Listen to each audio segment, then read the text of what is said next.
네, 안녕하세요. 이번 시간에는 113회 전산세무 2급의 실무시험 첫 번째 영상이고요. 두 가지를 해보겠습니다. 일반 전표 입력 5문제와 메인 매출 전표 5문제. 열문항을 같이 풀어보겠습니다. 관련된 내용들은 화면에 제가 이제 띄워놓는 모든 내용들은 113회 한국세무사의 홈페이지 첫 번째 이론시험 문제에서 제가 다운로드 받는 과정을 좀 보여드렸는데요. 동일하게 다운받아서 문제를 푸시면 되겠고요. DB 설치도 마찬가지고요. 자, 그러면 실무 문제 일반 전표 입력 보겠습니다. 입력 시 유의사항은 한번 읽어보시고 1번 3월 21일입니다. 정기주총에서 이익에 대한 배당을 결의했대요. 아직 준 건 아니죠. 결의했을 때 현금으로 줄 것이냐, 배당을 주식으로 줄 것이냐에 따라서 개정 과목이 달라지죠. 정기주총 의사록이고요. 실제 배당금을 지급하는 건 4월이래요. 오늘은 3월 21일이죠. 이익 배당에 대한 회계 처리를 할 때 2월 이익 잉여금이라는 375번의 개정 과목을 가지고 회계 처리를 하래요. 자, 그 다음에 아래쪽에 배당금을 어떻게 주느냐를 가지고 의사록에서 찾아야 되겠다. 쭉 보니까 찾았어. 뭘 찾았냐? 배당 현금, 배당 총액은 1억이고요. 배당은 모두 다 현금 배당을 하래요. 여기서 이제 몇 가지 주의사항이 있어요. 금전으로 배당할 때는 금전으로 배당하는 금액의 최소한 10분의 1 이상은 이익준비금 적립을 해야 되죠. 이익준비금의 한도가 자본금의 절반에 달하기 전까지는 보니까 그렇게 하래. 했대. 그 얘기는 1억이라고 하는 현금 배당과 동시에 1억의 10%인 1,000만 원은 이익준비금 적립도 해야 된다는 얘기네요. 그럼 우리는 이제 분개를 해야 되거든요. 1억과 1,000만 원이라는 숫자는 나왔고요. 자, 그러면 전표를 좀 열어봅시다. 3월, 왜 뭘 열었어? 3월 21일자 전표로 일반 전표 열어주시고요.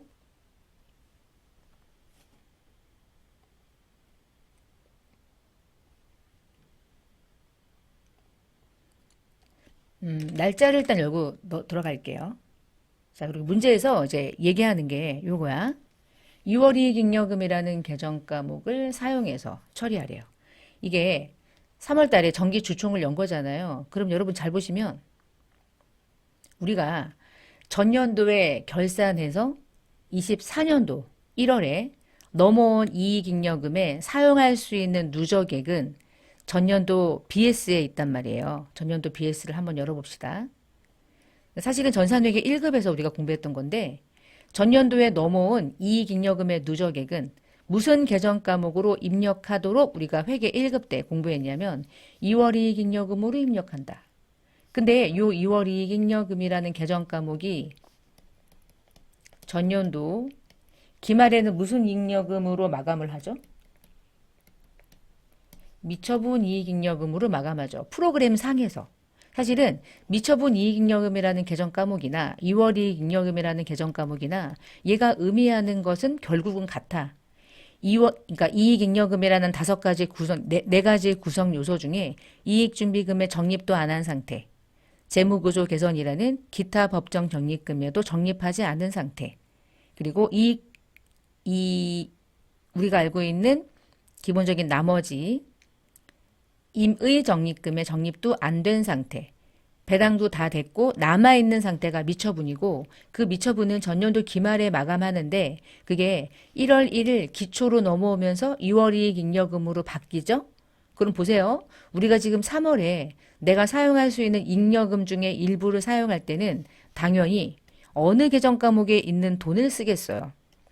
이 계정 과목에 있는 돈을 쓰는 거잖아. 차변으로. 그래서 2월 이익 잉여금이라는 계정 과목으로 회계 처리하라고 지문을 준 거예요. 이거 안 주면 미처분 이익 잉여금 쓸 수도 있거든. 그거 쓰지 말라는 뜻입니다. 자, 그럼 분개 한번 이제 넣어볼까요? 자, 입력은 이렇게 하시면 되겠네. 그럼 먼저 나는 2월 이익 잉여금 중에 5억 얼마 있더라. 그 중에 1억 1,000만 원 쓰는 거예요. 차변에. 2월 이익 잉여금 중에서 다 쓴 건 아니고 1억 1,000만 원만. 근데 어떻게 사용하기로 했냐?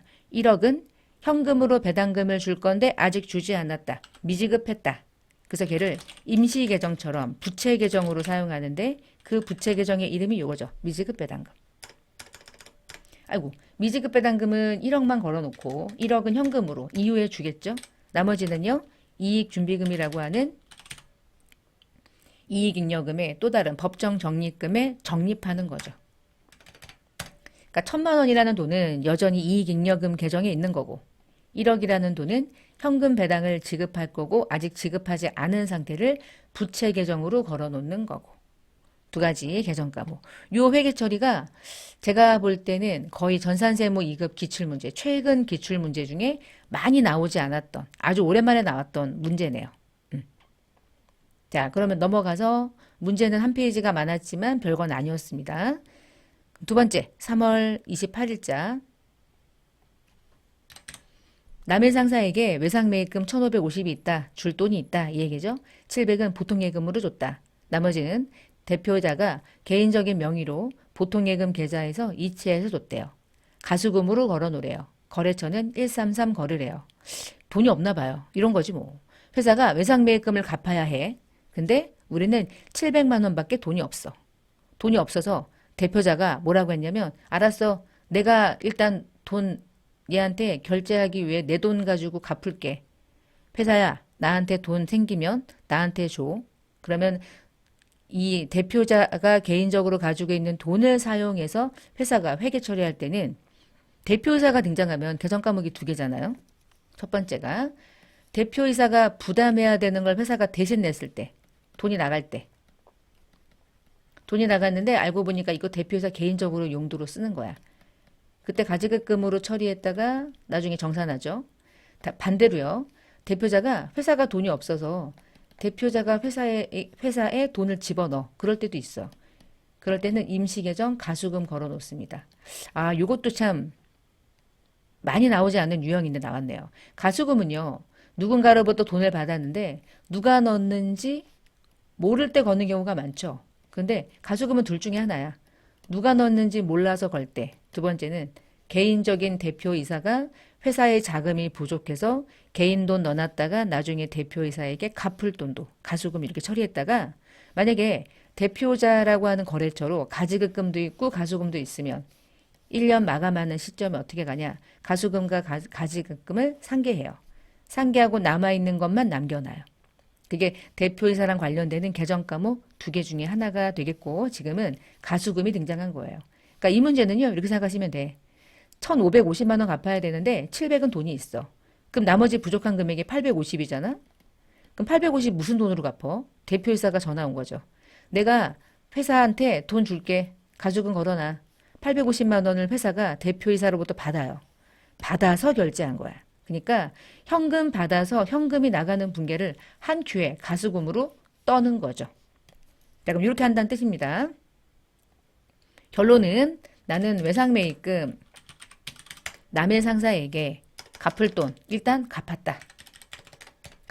갚았는데 회사가 가지고 있는 보통예금으로 갚은 돈은 1,550이 없어서 700만 갚았고 나머지는 대표이사한테 빌려서 갚았다.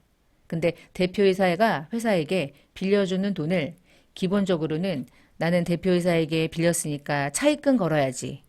대표이사가 회사 돈을 가져갔으니까 대여금 걸어야지 라고 하지 않고 가지급금, 가수금으로 걸어놨다가 1년이 끝나는 날 서로 상계해요. 그래서 임시계정 가수금 걸어놓는 거예요. 그러니까 사실 잠재적으로는 회사 돈과 대표이사의 돈은 다르다고 보진 않는 거지. 그치? 사실은 그렇지만 우리가 생각할 때는 가수금 걸어놓는 거고요. 이때 가수금에다가 코드를 133번으로 걸어놓으래. 133번이 뭐야? 아, 대표자라는 거래처가 133번에 걸려 있네요. 대표자를 걸어놓는다는 뜻이었어요. 대표자가 넣어준 돈, 가수금, 대표자가 가져간 돈, 가지급금 1년에 정산하려고. 그래서 일반적으로 외부 거래처랑 거래하는 차입금이나 대여금 계정은 대표자와의 거래에서는 사용하지 않죠. 이것도 아주 드문드문 나오는 문제인데 나왔네요. 문제가 좀 변한다고 느끼시면 될 것 같아요. 기본적인 기출문제의 특징이. 자, 6월 25일입니다. 외부 강사가 와서 영업부 직원들에게 교육을 했고요. 강사료를 주는데 세금 까고 줬대요. 우리가 돈을 주는 이유는 강사는 중요하지 않아. 이 돈이 나가는 이유는 직원들에 대한 교육비죠. 영업부 직원들을 교육한 거니까 판관비, 교육훈련비로 그냥 떠시면 되겠고요. 돈 줄 때 다 주지 않는 건 항상 예수금이죠. 원천 징수한 예수금은 79,200원이고요. 나머지 금액은 보통 예금에서 아이고야. 내가 여기다가 2,400을 안 걸고 여기서 79,200원 나머지 금액은 어머 뭐야 이게 잘못 걸었네 240 대변에 79,200원은 예수금 나머지 보통 예금은 232만 800원 됐습니다. 자 이렇게 금액을 잘못 넣었어요. 저처럼 하면 이제 합격 못하는 거죠. 떨어지는 거죠. 저는 불합격을 한 수천 번은 한 것 같아요. 이게 금액을 잘못 넣어서 교육훈련비 대변액 예수금 나머지는 예금 이체 4번 8월 10일자 단기매매 목적으로 전년도에 사서 가지고 있었던 주식 취득은 50 처분은 100만 원에 거래할 때 수수료 5만 원이 차감되고 보통 예금 들어왔대요. 그러면 단기매매 유가증권은 현재 50만 원에 걸려 있는지 한 번만 봅시다. 취득하는 금액과 전년도의 기말에 평가한 금액이 다를 수 있으니까 의심의 눈초리로 시산표를 열어서 단기매매 증권이 장부상에 얼마가 걸려 있는지 이제 여기서도 조심할 게 뭐냐면요. 단기매매 증권이 지금 700 걸려 있잖아요. 근데 700만 원일 리가 없잖아. 그치? 더블 클릭해서 단기매매 증권이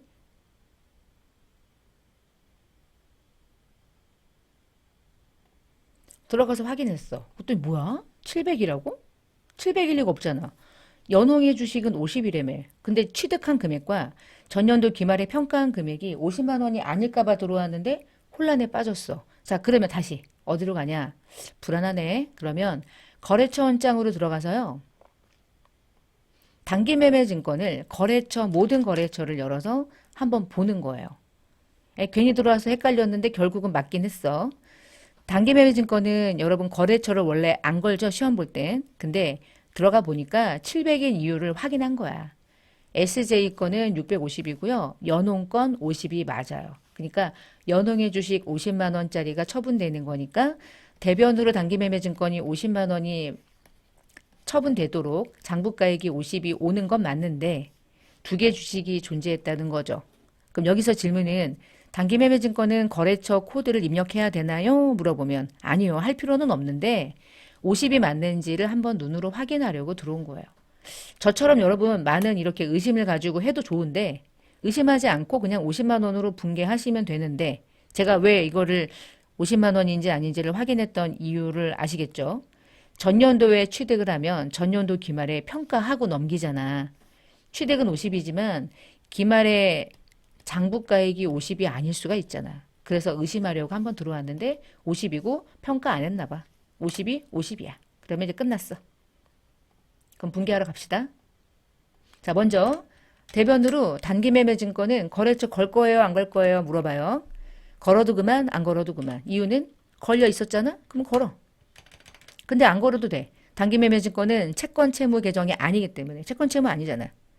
투자하는 거잖아. 그치? 그러니까 채권 채무 아니기 때문에 거래처를 걸든 안 걸든 점수와 무관해요.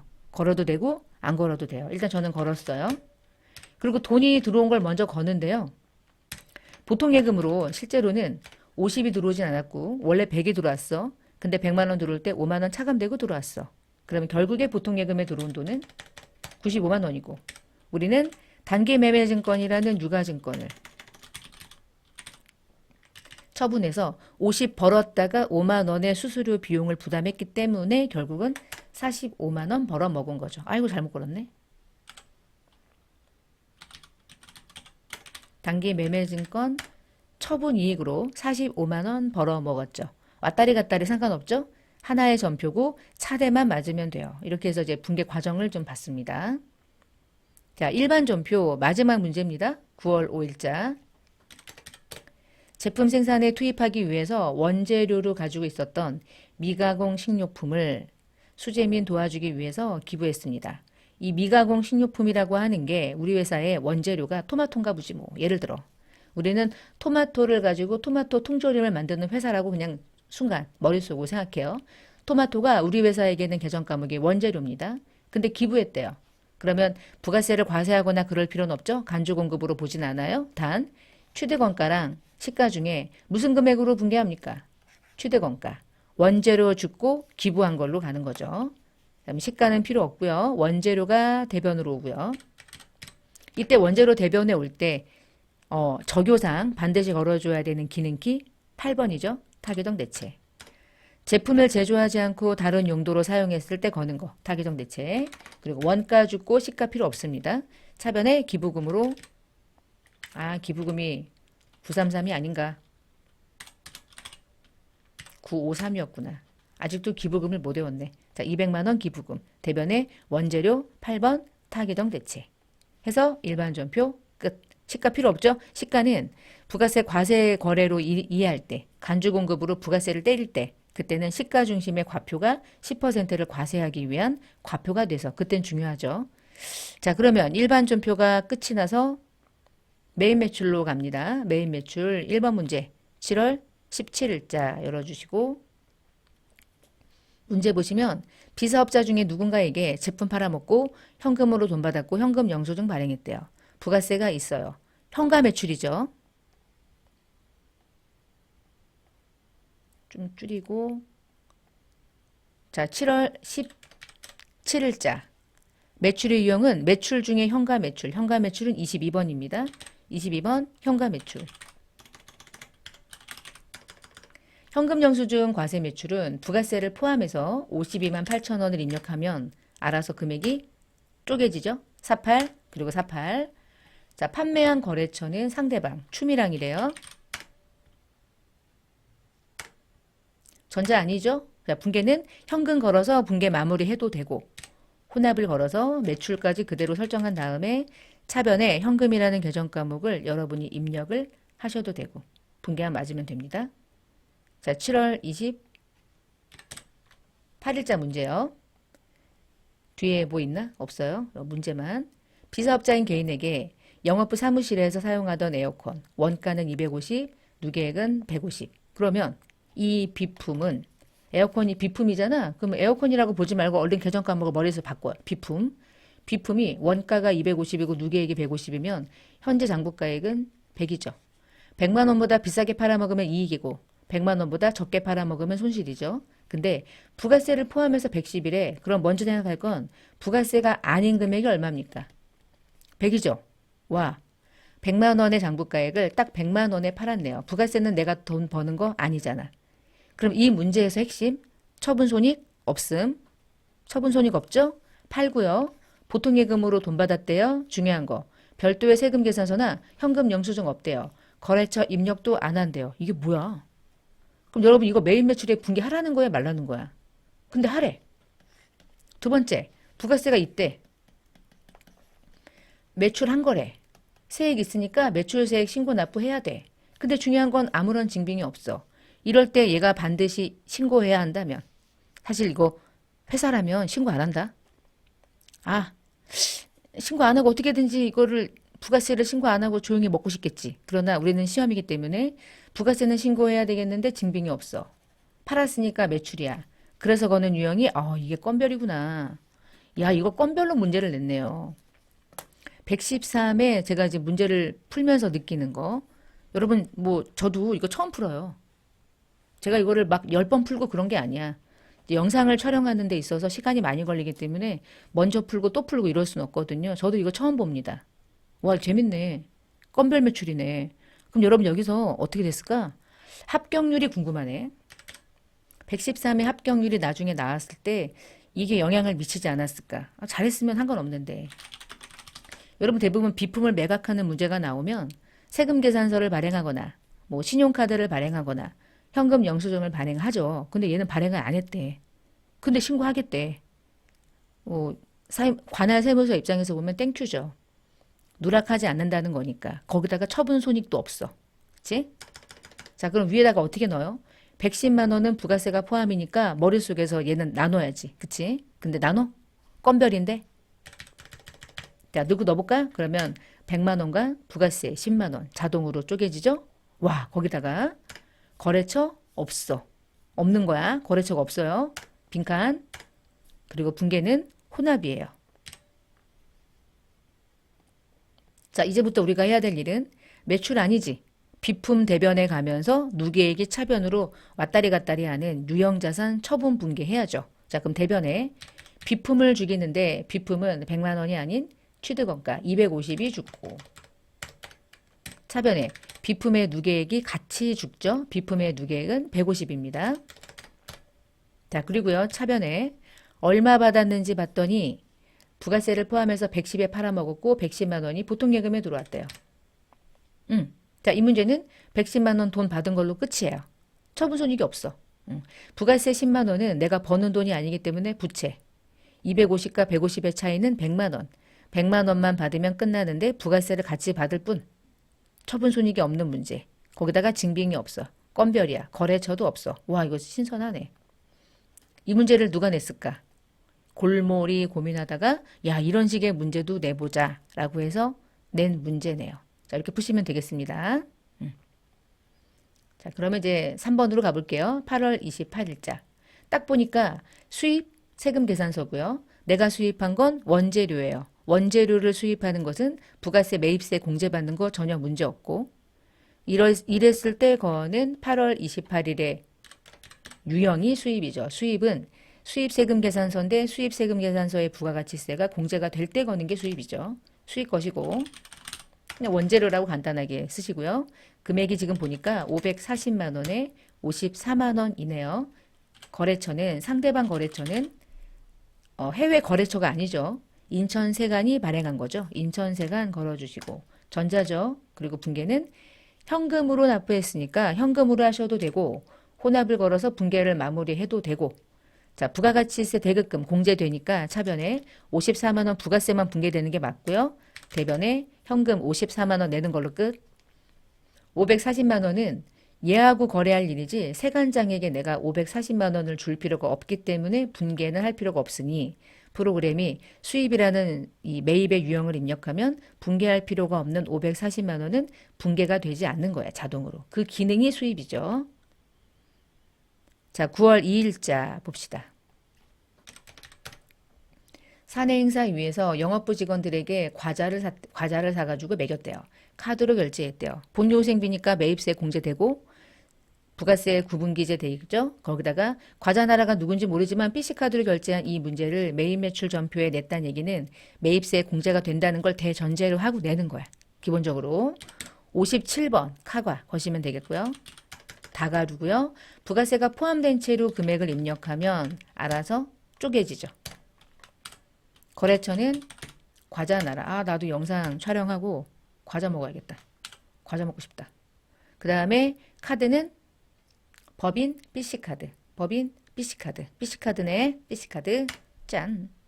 분계는 원재료가 아니면 분계 카드라는 유형 써도 괜찮죠. 왜냐하면 원재료는 외상매입금이 걸려야 되는데 원재료가 아니면 미지급금이 걸리면 좋고 PC카드 걸렸으니까 땡큐고 요때 원재료를 무슨 이름으로 바꾸냐면 복리후생비 중에서도 영업부 직원들이 먹었으니까 판관비, 복리, 과자, 복리후생비.